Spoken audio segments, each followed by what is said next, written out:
The day her world fell apart. The morning light spilled across the quiet suburban street, soft and golden, the kind of light that once made Emily Hayes believe she had everything. A husband who kissed her forehead before leaving for work. A house painted the color of dreams. A life that, from the outside, looked almost perfect. But perfection has a sound, the kind that shatters without warning. That morning, Emily stood barefoot on the cold kitchen tiles, holding a mug that had long gone cold. Her reflection in the window looked unfamiliar, tired eyes, pale skin, a silence she could no longer hide behind small talk. The air smelled like burnt toast and betrayal.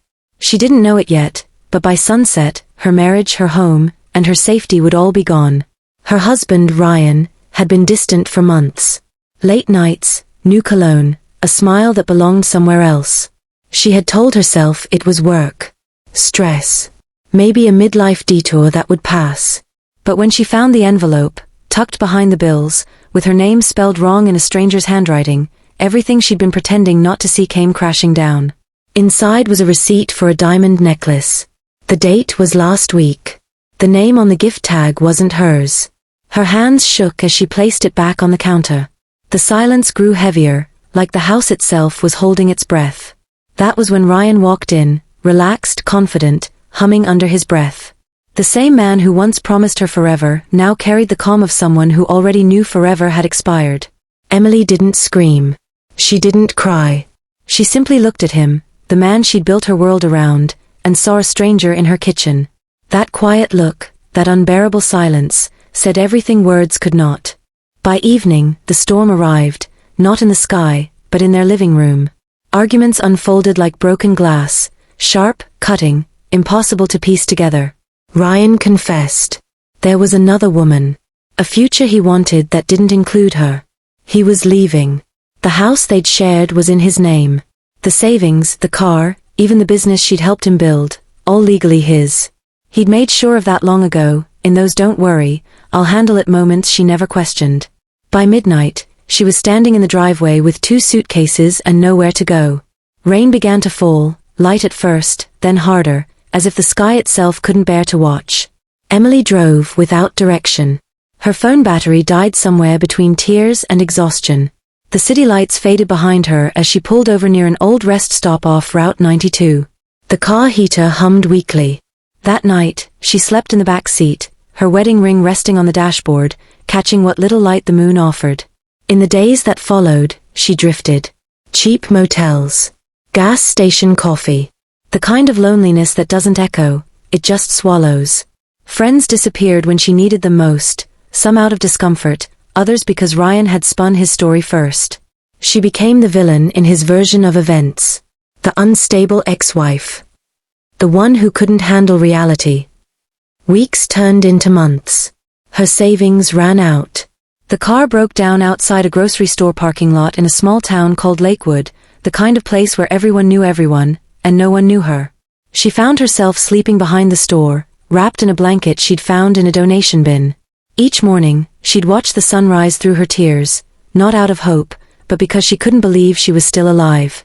But somewhere in that darkness, something inside her began to shift. The kind of quiet, defiant strength that only comes when you have nothing left to lose. She didn't know it then, but her life was about to change again, this time not through cruelty, but through something she'd long stopped believing in. Fate. And fate, unlike people, never forgets. The next morning, as she sat outside a diner with her worn-out duffel bag, a black sedan slowed down beside her. The window rolled down. A man in a gray suit leaned forward, his eyes searching hers. "Are you Emily Hayes?" he asked. She froze. The sound of her own name felt foreign. Then he said the words that would rewrite everything she thought she'd lost. "You just inherited $56 million.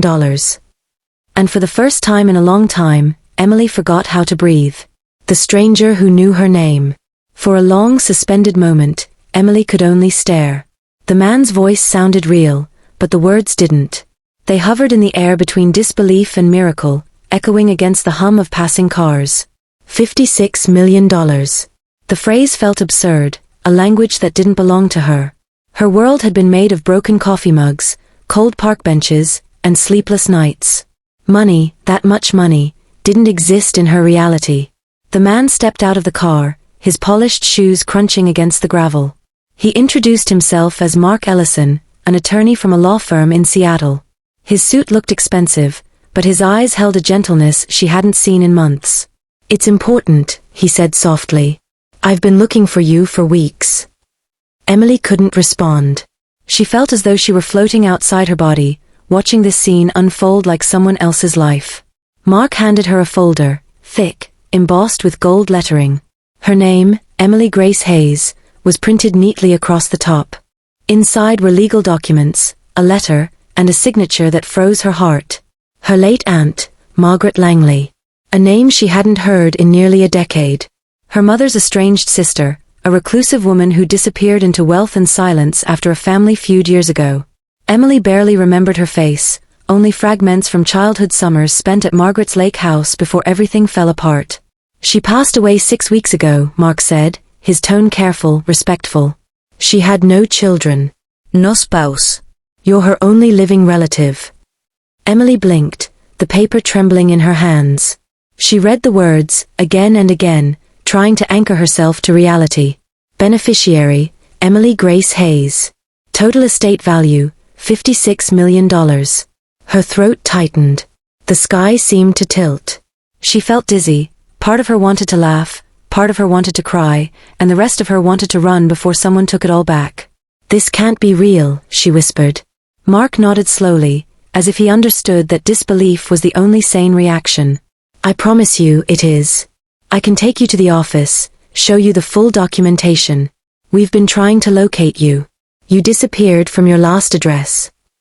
"Because I lost everything," she murmured, almost to herself. Mark looked at her then, really looked. Her worn clothes, the exhaustion behind her eyes, the faint tremor in her fingers. Whatever assumptions he'd had about meeting a millionaire heir, they didn't match this fragile woman standing before him. He offered her his coat. She hesitated, then accepted. The warmth hit her like a memory. In the car, silence filled the space between them. Emily watched the world blur past. The same streets that had ignored her for months suddenly felt unreal, like the opening of a film she wasn't sure she belonged in. When they arrived at the law firm, she was greeted by quiet stares. Assistants whispered her name, as though it carried weight now. Her reflection in the marble lobby looked ghost-like, fragile, lost, but undeniably there. Inside the conference room, the estate documents were laid out before her like a script written by fate itself. There were bank accounts, properties, investments, a world her aunt had built in solitude, now handed to a woman who had once been left to sleep in her car. Mark explained the process carefully. Transfers, legal confirmations, tax protocols, words that felt distant. Emily could barely hear him. Her thoughts kept circling back to Ryan. Her ex-husband.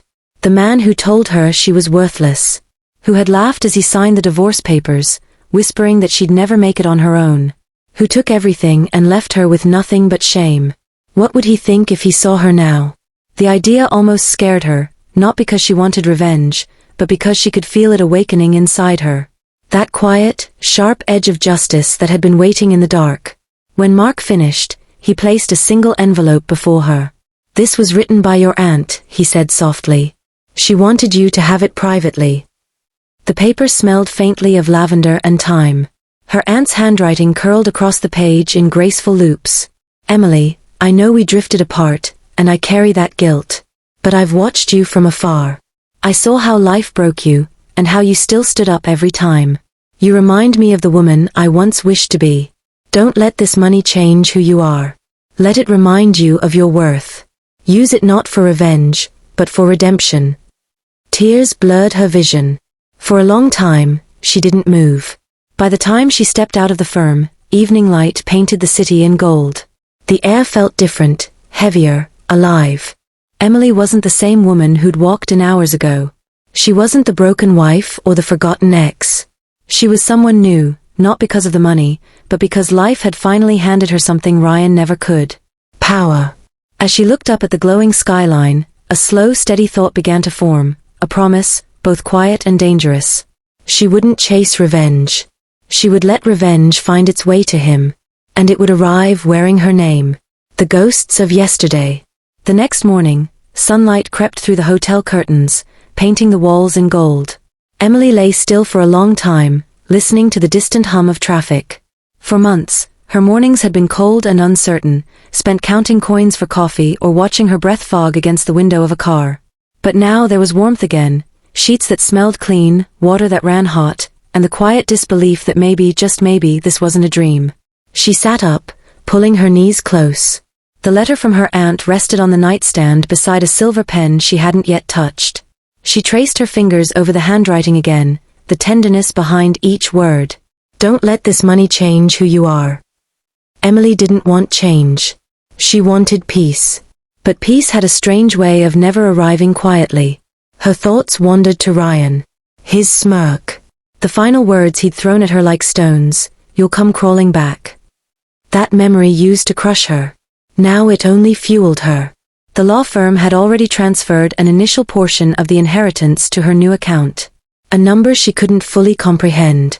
For the first time in her life, she didn't have to worry about tomorrow, but that didn't mean tomorrow would be easy. After showering, she slipped into a simple beige dress, her hair still damp. She looked in the mirror, expecting to see the same woman she'd been before, the one with red eyes and a trembling voice. But something was different. Her posture. Her eyes. The silence around her felt powerful, not empty. Still, she couldn't shake the ghost of everything she'd lost. Her life with Ryan wasn't just a marriage, it was a decade of shared dreams, laughter, betrayal, and eventually erasure. She needed closure. She didn't want revenge. Not yet. She just wanted to stand where she'd fallen, and see what remained. By noon, she was driving a rented car toward the neighborhood she once called home. The world outside the window looked painfully familiar, the grocery store where she'd once laughed with Ryan over ice cream flavors, the park bench where they'd planned their future, the cafe she'd stopped visiting when everything crumbled. When she reached the cul-de-sac, her heart stilled. Their old house stood exactly as she remembered, the blue shutters, the ivy climbing the white fence, the wind chime she'd hung herself that summer when she thought love was enough. But it wasn't hers anymore. In the driveway was a new car. Ryan's car. And next to it, her. A woman stepped out, tall, poised, her hair perfectly styled. She laughed as Ryan opened the door for her. The sound stabbed through Emily like a blade dipped in memory. She stayed hidden behind the tree line, her fingers digging into her palm. She didn't want to be seen, just to understand. The woman wore Emily's old necklace.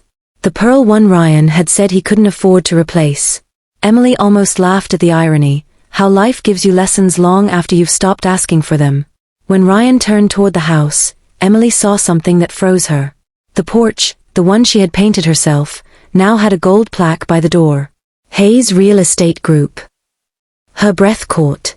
He used her name. Her identity. Her initials, the ones that had once signed the documents when they built their first investment together. He'd built his business on her contribution, her designs, her unpaid labor. He'd stolen more than love. He'd stolen her legacy. The anger rose slow, steady, not violent, but cold and deliberate. This wasn't about money anymore. It was about justice. Emily turned away, forcing herself to breathe. Her fingers trembled on the steering wheel as she whispered to the wind, "You took everything, Ryan. But not this time." Back at the hotel, she spread the documents Mark had given her across the desk. Her inheritance wasn't just cash, it included properties, some of which were commercial lots in nearby towns. Among them was an empty retail space, just a few blocks from where Ryan's new office stood. Fate was painting a poetic map, and Emily could almost hear her aunt's voice in the silence, "Use it for redemption." That night, she didn't sleep. She stared out the window at the glittering skyline and imagined the sound of Ryan's arrogance breaking. Not through scandal. Not through drama. But through elegance. She would rise, quietly, gracefully, until the world that once pitted her would watch him crumble under the weight of what he'd done. The beginning of her plan came at dawn. She called Mark and said, with calm determination, "I want to start something. A foundation, maybe. Something that helps women who lost everything, like I did." Mark paused. "Are you sure you're ready for that, Emily?" She smiled faintly. "I've been ready since the night I slept in my car." As she hung up, she looked at the reflection of the morning sun against the glass. The woman staring back wasn't broken anymore. She was reborn. And soon, the man who shattered her would have to face the one thing he never believed in, karma with a name and a face he used to love. The return no one expected. The morning of her return felt different. The city buzzed beneath a pale sunrise, unaware that somewhere among its early commuters sat a woman who had once been erased, and was now quietly preparing to rewrite her name into its skyline. Emily stood before the mirror in her new apartment overlooking downtown Seattle. It was elegant but simple, beige walls, soft light, and a view that stretched beyond the horizon. A home, not a statement. Her reflection looked strong now. The hollowness in her eyes had faded, replaced by something steady, not anger but focus. For weeks, she'd been working closely with Mark. Together they built what she called the Grace Initiative, a foundation that provided housing, legal aid, and business support to women rebuilding their lives after financial or emotional ruin. Every document, every signature carried her aunt's legacy, her pain, and her resurrection. But beneath all that goodness, quietly simmering under the surface, was a different kind of fire, one that whispered justice. She didn't speak Ryan's name to anyone, not yet. But she followed his moves closely. His company, Hayes Real Estate Group, had grown fast, too fast. It was flashy, reckless, and built on loans he shouldn't have taken. The irony wasn't lost on her. While she had learned to survive with nothing, he was learning how to drown in too much. One afternoon, she visited one of her newly acquired properties, a sleek, unoccupied office building downtown. As she stepped through the glass doors, the air smelled of fresh paint and quiet opportunity. Her heels clicked softly across the floor as she ran her hand along the polished reception desk. "This one's in a prime location," Mark had said earlier. "It's directly across from Hayes Real Estate's new headquarters." Emily smiled then, not out of cruelty, but poetic satisfaction. Fate really did have a sense of humor. Within weeks, the building was transformed. She named it Grace and Langley Holdings, honoring her aunt and herself, two women the world had underestimated. She hired a team, professionals who respected her not because of her money, but because of her purpose. By the time the glass sign was mounted outside, across from Ryan's office, whispers began to spread. Who was the mysterious woman who had bought the entire block? Why was she investing in properties connected to Ryan Hayes's empire? Ryan had built his brand on image, the charming face, the confident voice, the illusion of success. He didn't like competition, especially from someone he couldn't predict. When he first saw the new sign across the street, his jaw had reportedly tightened. He made a few calls, tried to trace ownership, but everything led to shell companies and legal barriers far beyond his reach. Emily didn't need to see his reaction to know it. She could feel it. It wasn't vengeance, not yet. It was presence. For months, she had been invisible. Now, her existence alone unsettled the man who once decided she was disposable. The day their paths crossed again came without warning. It was a charity event hosted by a local business council, an evening of champagne, polite smiles, and expensive fabric. Emily attended as an honored guest, invited for her rapid philanthropic rise. She wore a simple black dress, her hair loose, her demeanor effortless. Ryan was there, of course, the self-proclaimed success story, standing beside the same woman Emily had seen that day at their old house. The mistress turned partner. Her name, Emily had learned, was Cassandra. Ryan was laughing, glass in hand, when his eyes landed on her. For a second, the world around him seemed to freeze. He blinked once, twice, confusion first, then disbelief, then something sharper. Fear, maybe. Emily didn't look away. She held his gaze calmly, almost kindly. There was no anger, no bitterness. Only silence, the kind that makes a guilty man sweat. He excused himself from the group, walking toward her. The sound of his shoes on marble echoed like an old memory coming back to haunt its source. "Emily," he said under his breath, his voice faltering somewhere between shock and arrogance. She smiled faintly. "Ryan." It was the first time she'd spoken his name in almost a year. "I thought you," he stopped, searching for the right word, moved away. "I did," she replied softly. "But life has a strange way of bringing things full circle." He looked her up and down, the elegance, the composure, the quiet power. There was no trace of the broken woman he'd left behind. "You look different," he said, as though the words hurt. "I am," she replied. The event organizer approached then, greeting Emily warmly, introducing her to the mayor as the founder of the Grace Initiative, one of our most impactful philanthropists this year. Ryan froze. The mayor shook Emily's hand, praised her for her work. Cameras flashed. Applause followed. Ryan stood behind, suddenly irrelevant in a room that once revolved around men like him. When she turned back toward him, he was pale. Emily simply smiled again, not cruelly, but with the grace of someone who no longer needed revenge to feel whole. But karma, she knew, wasn't done yet.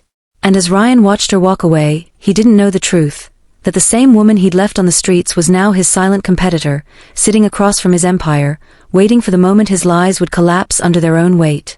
That moment was coming. Soon. Cracks in the empire. The night after the gala, Ryan barely slept. He kept replaying the image of Emily, standing under the warm chandelier light, composed, radiant, untouchable. The same woman he once dismissed as fragile now carried the calm confidence of someone who'd risen far beyond his reach. It unsettled him. By morning, his coffee tasted bitter, his phone buzzed non-stop, and every conversation felt like static. Cassandra noticed his mood, but he brushed her off. He couldn't admit that a ghost from his past had shaken him. Not Emily Hayes, the woman he'd broken, discarded, and left to crumble. He opened his office blinds and looked across the street. The sunlight caught the new glass sign again, Grace and Langley Holdings. Something about it gnawed at him. Who was behind that company? Why had it emerged so suddenly, right across from his headquarters? He told himself it was coincidence. But coincidence had Emily's face now, and he couldn't escape it. Meanwhile, on the other side of the glass, Emily sat in her corner office, the same sunlight spilling over her desk. From her window, she could see Ryan pacing in his. His gestures were sharp, impatient, defensive. Even from a distance, she could sense the unraveling. Mark stood beside her, holding a folder. "You sure you want to go through with this?" he asked quietly. She nodded. "Yes. But we do it clean. Legal. Ethical.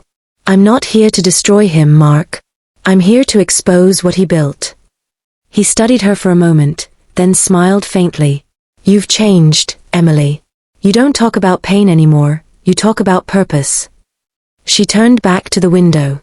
"Because pain doesn't scare me now. It trained me." The folder contained a detailed report, public records, loan histories, tax inconsistencies. Ryan's company had expanded recklessly, using leveraged properties to inflate his worth. He'd borrowed against false valuations, forged minor details, and played dangerously close to fraud. Emily hadn't gone looking for it. The truth had simply found her, the way karma always does. She had no intention of handing it to the press or the authorities yet. She just wanted him to see her shadow before it fell. Days turned into weeks. Ryan grew restless. He started noticing subtle shifts, clients pulling out, investors hesitating, partners delaying meetings. It wasn't sabotage, it was a slow, natural collapse, the kind that comes when greed loses its rhythm. Emily, on the other hand, thrived. The Grace Initiative became a regional story. Local newspapers ran features on her foundation, praising its outreach programs and housing projects.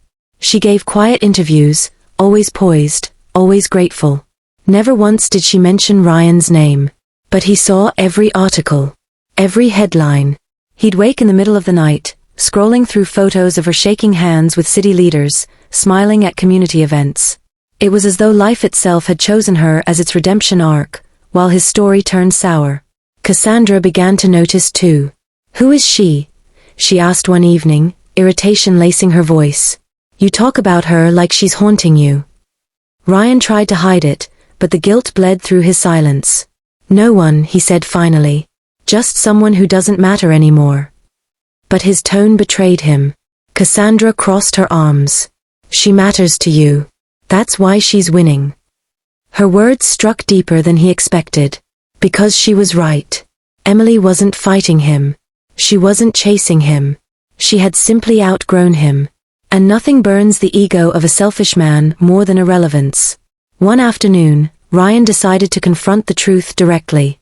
He walked across the street, into Grace and Langley Holdings. Emily was reviewing plans with her team when he arrived. The receptionist froze, startled by the sudden presence of the man in a tailored navy suit, his charm rehearsed but strained. When she looked up and saw him through the glass wall, their eyes met again. This time, There was no surprise. She stood slowly, motioning for him to wait. The room fell silent as she dismissed her staff. Only the two of them remained, separated by a desk, the same kind of desk where he once told her she was nothing without him. Now, the roles were reversed. Ryan adjusted his cufflinks. "Nice place," he said, trying for nonchalance. "You've done well for yourself." Emily met his gaze steadily. "I learned from the best," she said. "And from the worst." The silence that followed was heavy, filled with ghosts. He smirked faintly. "You've been busy." "So have you," she replied. "Building an empire out of borrowed bricks." His smile faltered. She leaned forward slightly, voice calm but razor-sharp. "I'm not here to hurt you, Ryan. You did that to yourself. I just came back to take what was mine, dignity, peace, and the truth." He stared at her for a long moment, searching for the weakness that used to live in her eyes. But it was gone. Replaced by something far stronger, the quiet power of someone who had faced ruin and survived it. When he finally spoke, his voice was quieter, almost uncertain. "What do you want from me?" Emily smiled faintly. "Nothing. That's the part you'll never understand." Then she turned away, signaling the meeting was over. Ryan left, shaken. For the first time in his life, he'd faced a woman who didn't want his apology, his money, or his attention.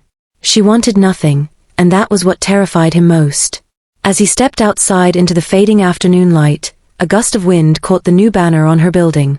Grace and Langley Holdings, rebuilding what others destroyed. The irony hit him like a blow. He didn't know it yet, but the cracks in his empire had already begun to widen, and the next storm would come not from Emily's hands, but from his own. The fall of the man who thought he'd never lose. Rain lashed against the city that morning, sharp, unrelenting, poetic. Ryan stood in his glass office, staring out at the storm, unable to shake the feeling that it was meant for him. Everything he'd built, every deal, every connection, every illusion of power, was unraveling. Clients were withdrawing contracts. His financial auditor had gone silent. And just last night, Cassandra had packed her things and left. No fight. No words. Just a single note on the marble counter. "You only ever loved yourself." He laughed when he read it. But the laughter cracked mid-sound, hollow and frightened. Across the street, Emily watched the rain trace lines down her window. She didn't smile. There was no satisfaction in watching someone drown in the same storm they once threw you into. But there was peace, the quiet kind that comes when life restores balance on its own. Mark entered, carrying an envelope. "It's done," he said. "The investigation team went public. Ryan's been charged for falsifying investor documents. The media's already running it." Emily closed her eyes briefly, exhaling. "Let the system handle it. No statements from us. We stay silent." Mark nodded. "You're sure you don't want to?" "I don't need revenge," she interrupted softly. "I've already been repaid, in full." She turned her chair slightly, watching the rain again. Somewhere beneath the storm's rhythm, she could almost hear the echo of her past self, scared, homeless, lost. That version of Emily had been left behind a long time ago. By afternoon, chaos ruled Ryan's world. His board demanded answers. Investors cornered him in conference calls. His lawyers spoke in sharp, sterile tones about damage control. He slammed his hand on the table. "This is temporary. It'll blow over." But even as he said it, he saw the doubt in their eyes. The empire he'd once ruled with arrogance now looked fragile, desperate. And then came the final blow. His company's name, Harrington and Company, appeared in every major headline that evening. Business mogul under federal investigation for financial misconduct. The story spread like wildfire. And beneath one of the news posts, someone had left a quiet comment. "Karma doesn't chase, it arrives." Ryan knew exactly who had written it. That night, he drove without direction, rain blurring the roads, wipers fighting to keep up. He ended up at the one place he hadn't been in years, the small riverside park where he once promised Emily they'd build a life together. He sat on the same bench, soaked, shivering, staring at the water. He remembered the night he'd told her she wasn't enough. He remembered the look in her eyes when she left, that mix of love and quiet devastation. And now, he realized what it truly meant to lose someone's faith. It wasn't that she hated him. It was that she stopped needing him. He closed his eyes, whispering to the rain, "You were right, Emily. You always were." Meanwhile, Emily attended a charity event that same night, her foundation's newest project, a transitional housing complex for women who had lost everything after divorce or abuse. As she cut the ribbon, cameras flashed. Her voice was calm, warm, steady. Sometimes life takes everything from us, not to break us, but to rebuild us stronger. Grace isn't about forgetting the pain. It's about turning it into purpose. The crowd applauded softly. Behind her, the new building's sign glowed in the rain. The Hayes Center, a place to begin again. Later, when the crowd had left, Emily stood alone under the awning, watching the rain ease into mist. Mark approached quietly. "You think he'll recover?" She thought for a long moment before answering. "Maybe," she said, "but not the same man he was. Sometimes losing everything is the only way to learn who you are." She turned toward the street, the same street where, not long ago, she had once slept, cold and invisible. Now, her name shone across the skyline. Emily Hayes, the woman who lost her home, her marriage, her pride, and gained everything money could never buy, peace, purpose, and power built on grace. As she walked away, lightning illuminated the city for a fleeting second, and somewhere across town, a man sat in silence, realizing that the woman he once destroyed had become the woman he could never deserve again. The letter she never sent. The night was calm, almost unreal. The storm had passed, leaving the city wrapped in quiet reflections, streets glistening, windows breathing out small halos of light. Inside her penthouse overlooking Manhattan, Emily sat by her writing desk. No laptop this time. No screen. Just a pen, a single sheet of paper, and silence. The kind of silence that feels sacred. The kind that comes only when a story is ready to end. She had been meaning to do this for months, maybe even years. But healing doesn't come on command. It arrives when the heart finally feels safe to remember without breaking. And tonight, it did. She wrote slowly, her handwriting neat and deliberate, each word heavy with memories she no longer feared. "Ryan, there was a time when your name meant everything to me. The way you said forever made me believe love was unbreakable. But forever, it seems, has conditions." Her eyes softened. She didn't write from bitterness, not anymore. This wasn't revenge. This was closure. "You took my trust and turned it into ashes. You left me standing in the rain with nothing, not even my dignity. But here's the truth you never knew. Losing everything didn't destroy me. It revealed me." She paused, staring out at the city below, the soft hum of traffic, the faint laughter echoing from distant streets. All of it felt like a reminder that life moves forward, whether we're ready or not. "I learned to breathe without you. I learned that pain can be a teacher, not a sentence. And somewhere between the hunger, the heartbreak, and the silence, I became someone I actually recognize." Tears gathered but didn't fall. They weren't tears of grief this time, they were the quiet kind that come from pride. "I don't hate you, Ryan. Not anymore. Hate keeps you connected to what broke you, and I'm finally free. You taught me what it means to lose everything. But life taught me what it means to start again." She laid the pen down. The letter wasn't meant to be sent. It was never meant to find him. It was for her, a final release of the woman she used to be. The next morning, she folded the letter gently and placed it inside a small wooden box, the same box that once held their wedding rings. She closed it, sealed it with a deep breath, and whispered goodbye. Then she placed the box inside her closet's hidden drawer, not out of nostalgia, but remembrance. Because even the worst parts of our past deserve to rest somewhere. Weeks later, the headlines told their final story. Ryan Harrington declared bankruptcy, company dissolved. Investigation closed, no jail time, due to lack of evidence. He had lost everything, but he was still breathing. Still walking the streets where power once followed him. And sometimes that's what karma looks like, not vengeance but silence. He moved to a quiet town upstate, out of sight, out of conversation. He got a small job at a community firm, away from cameras, away from the empire he'd burned himself. And one morning, while walking to work, he passed by a newspaper stand. On the front page, a photo of Emily Hayes smiling beside a group of children under a sign that read the Hayes Foundation, empowering second chances. He stared at the image for a long time. Then, quietly, he smiled. Not out of joy, but out of recognition. Because for the first time in his life, he understood what it meant to love someone, when it was already far too late. Back in the city, Emily stood on the balcony of her foundation's new building. The air smelled of spring, clean, alive, forgiving. She closed her eyes and let the wind move through her hair. The past didn't haunt her anymore. It existed, but it no longer defined her. She was no longer the woman left behind. She was the woman who rebuilt. The woman who rose. The woman who survived. As the sun began to rise, golden light spilled across her face, painting everything in quiet brilliance. And if the universe could speak, it might have whispered, "You see? You were never meant to stay broken." The letter she never sent remained locked away, gathering dust and peace, a silent testament to the truth that revenge is temporary, but healing is forever.